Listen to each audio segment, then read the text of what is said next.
Good morning विद्यार्थी। आज हम नया यूनिट शुरू कर रहे हैं। उसका नाम है गाहक और भेड़ोरी। हमारा दूसरा यूनिट हिंदी में। तो गाहक और भेड़ोरी ये दोनों गाहक है, वो एक ज्योतिषी था और भेड़ोरी भी, वो भी एक ज्योतिषी थे। हमारे भारतवर्ष में कई वर्षों पहले जब वैज्ञानिक कोई यंत्र नहीं थे, तब वो पशु पक्षी और आकाश को देखकर भविष्यवाणी करते थे और आगे का हाल, मौसम का हाल है, वो बताते थे। आज विज्ञान की कई सारी खोजें हैं, इसी कई सारे ऐसे यंत्र हैं जिससे हमें पता चलता है कि क्या होने वाला है।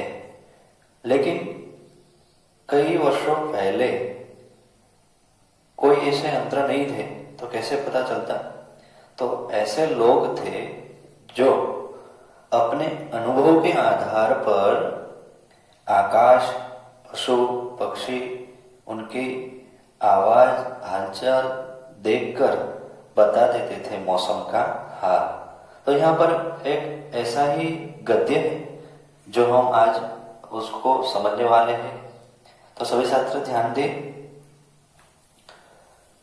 आकाश में काले बादलों को देखकर आप भी कहते होंगे अब बारिश होने वाली है। लेकिन क्या आप जानते हैं कि हमारे देश में ऐसे महापंडित हुए जो पशु पक्षियों के व्यवहार को देखकर मौसम की भविष्यवाणी कर सकते थे?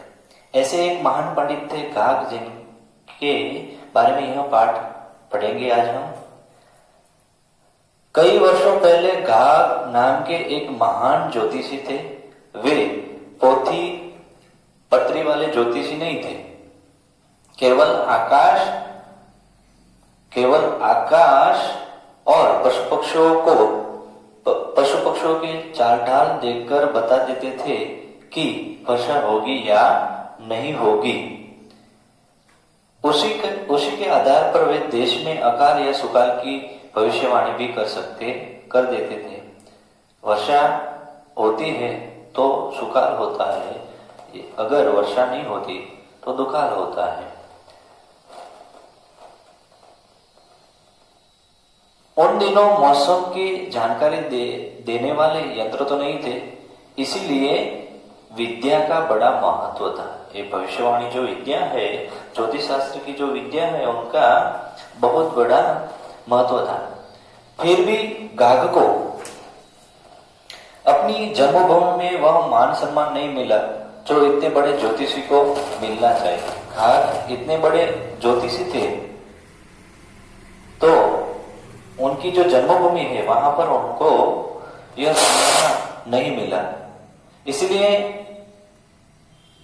वो अपनी जन्मभूमि छोड़कर दूसरी राज्य में चले जाते हैं, जो इतने बड़े ज्योतिषी को मिलना चाहिए था। दुखी होकर गाहक अपनी जन्मभूमि को छोड़कर धारा नगरी चले गए। गाहक कहाँ चले गए? धारा नगरी। ऐसा प्रश्न परीक्षा में पूछा जाता है। वहां राजा भोज राज करते थे। धारा नगरी में कौन राज करता था? तो राजा भोज राज करते थे। वे बड़े उदार थे और गुणी लोगों का बहुत सम्मान करते थे। राजा भोज कैसे थे? ऐसा भी प्रश्न पूछा जाता है। तो राजा भोज बहुत गुणी थे और राजा भोज गुणी लोगों का बहुत सम्मान करते थे। उन्होंने गाहक का स्वागत किया और उन्हें ज्योतिषी का पद देकर अपने यहाँ रख लिया। राजा भोज ने कौन सा पद दिया गाहक को? तो राज ज्योतिषी का पद देकर अपने यहाँ रख लिया। राजा भोज के दरबार में और भी बहुत से ज्योतिष थे। जब उन्होंने देखा कि एक बाहरी आदमी राजा का कृपा पत्र बन गया है, तो उन्हें बड़ी ईर्ष्या हुई। अभी राज्य में तो ऐसे होते ही है, हम भी कभी कभी ऐसा करते होते हैं कि कोई ऐसा आता है तो उसकी ईर्ष्या होती है। तो हमें किसी की भी ईर्ष्या नहीं करनी चाहिए। किसी की भी ईर्ष्या हमें नहीं करनी चाहिए। डर से वे कुछ कह न सके और नहीं कुछ कर सके। राजा भोज के दरबार में जो बाकी जो ज्योतिषी है वो कुछ कर नहीं सके और उसको कुछ कह भी नहीं सके। एक बार की बात है, 2 साल तक लगातार वर्षा नहीं हुई। लोगों को लगा कि अकाल पड़ेगा। राजा भोज को चिंता होने लगी। उन्होंने अपने राज्य के सभी ज्योतिषियों को बताया और उनसे वर्षा का अनुमान लगाने के लिए कहा। अब राजा भोज ने राज दरबार में सभी ज्योतिषियों को बुलाया कि अगले साल वर्षा होगी कि नहीं होगी उसके बारे में पूछने के लिए, क्योंकि लगातार अकाल पड़ रही थी। तो राजा बहुत चिंतित थे अपनी प्रजा को लेकर। सभी ज्योतिषियों ने अपनी अपनी पोथी पत्री देखी, मिलकर विचार किया और राजा से कहा, राजन, इस वर्ष तो वर्षा का कोई योग नहीं है। अपने वाले समय में अब जो ज्योतिषी है, सभी ज्योतिषियों ने बताया, मिलकर अपनी जो पोथी यात्रा है उसे निकाला और निकाल कर उन्होंने बताया कि राजन, इस वर्ष तो कोई संभावना नहीं है वर्षा होने की। अपने वाले समय में राज्य में भयंकर अकाल पड़ने की संभावना है। यह जो समय है तो भयंकर अकाल पड़ेगा। इस साल भी बारिश नहीं होगी। राजा भोज को काटो तो खून नहीं, ये मुहावरा है, काटो तो खून नहीं। मुहावरे का अर्थ देकर वाक्य में प्रयोग कीजिए। इसलिए यह राजा जो शब्द रह गया, अकाल तो अब कुछ तबाह कर देगा। अकाल है, अकाल पड़ेगा तो सब कुछ तबाह हो जाएगा। पर वो करे तो क्या करे, वर्षा का होना न होना उनके हाथ में तो था नहीं। राजा करे तो क्या करे, वर्षा का होना उनके हाथ में नहीं था, क्योंकि वर्षा होना वो भगवान के हाथ में है। परेशान होकर उन्होंने घाघ की ओर देखा और पूछा, पंडित जी, आपकी क्या राय है? जो घाघ है उन्होंने अपने राज्य में रखा था राजा ने, तो उनकी ओर देखा और पूछा, पंडित जी, आपकी क्या राय है? घाघ ने प्रकृति और आसमान को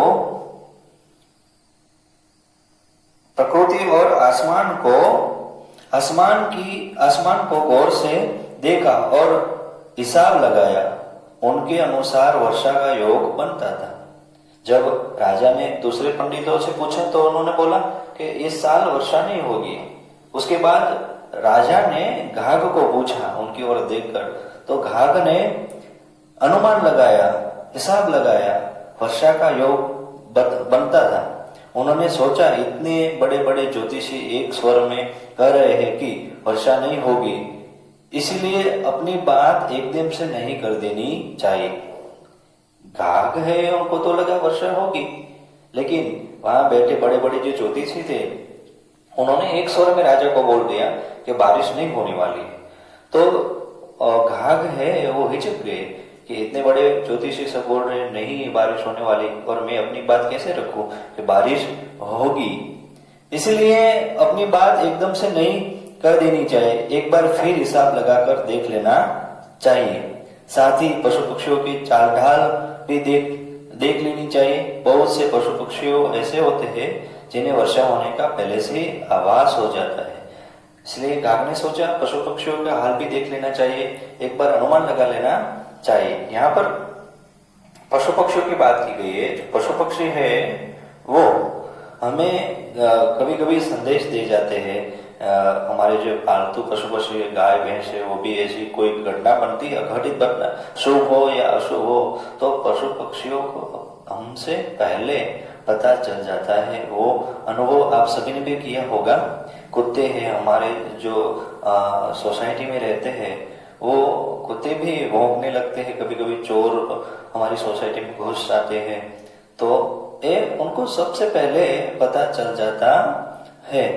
इसलिए घाघ ऐसा सोचते हैं पशु पक्षियों की चाल ढाल भी देख लेनी चाहिए। बहुत से पशु पक्षी ऐसे भी होते हैं जिन्हें वर्षा होने का पहले से ही आभास हो जाता है। वर्षा होने से पहले उनकी चाल ढाल और बोली में अंतर आ जाता है। यह सोचकर घाघ ने राजा भोज से एक दिन की मोहलत मांगी। घाघ जंगल में गए, घूमते घूमते उन्हें एक गधा दिखाई दिया। उसके कान नीचे लटके हुए थे। गधे के कान कैसे लटके हुए थे? उसके कान नीचे लटके हुए थे। यह वर्षा का एक सूचक था। घाघ को लगा उनका हिसाब सही। कुछ सोचकर वे आगे बढ़ गए। आगे चींटियों का बहुत बड़ा दल अपने मुंह में अन्न के कण दबाए तेजी से अपनी भाभी की ओर बढ़ रहा था। चींटियों का एक बड़ा झुंड है, वो अपनी भाभी यानी कि जो उनका घर है रहने के लिए, वो तेजी से उस तरफ जा रहे थे। कुछ और आगे बढ़े तो देखा कि चिड़िया धूल में नहा रही थी। चिड़िया है वो धूल में नहा रही थी। फिर उन्होंने देखा कि चीलों का झुंड गोला बनाकर आकाश की ओर बढ़ता जा रहा है। काक को अपने गणित पर पहले से ही विश्वास था। अब वह विश्वास और भी पक्का हो गया। लेकिन दूसरे ज्योतिषियों ने वर्षा न होने और अकाल पड़ने की बात इतनी दृढ़ता से कही थी कि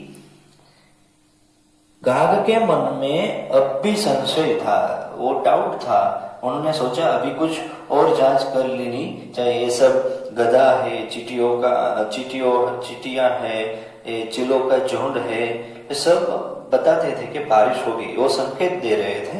इसलिए उन्हें पूरा विश्वास हो चुका था, फिर भी थोड़ा डाउट था। उन्होंने सोचा अभी कुछ और जांच कर लेनी चाहिए। 2-4 कदम आगे बढ़ने पर उन्हें एक नाला मिला। उसके उस पार एक लड़की कुछ बकरियां चरा रही थी। दूसरी ओर एक बुढ़ा आदमी गाय भैंसे चरा रहा था। अचानक लड़की चिल्ला कर बोली, बाबा पशुओं को लेकर जल्दी से इस पार आ जाओ, बड़े जोर से पानी बरसने वाला है। थोड़े आगे चले, घाघ तो एक लड़की है, वो बोल रही थी एक बुढ़े बाबा को, बाबा इस पार चले आओ, बहुत जोरों से बारिश होने वाली है। तो यह बात वो घाघ ने सुन ली। अब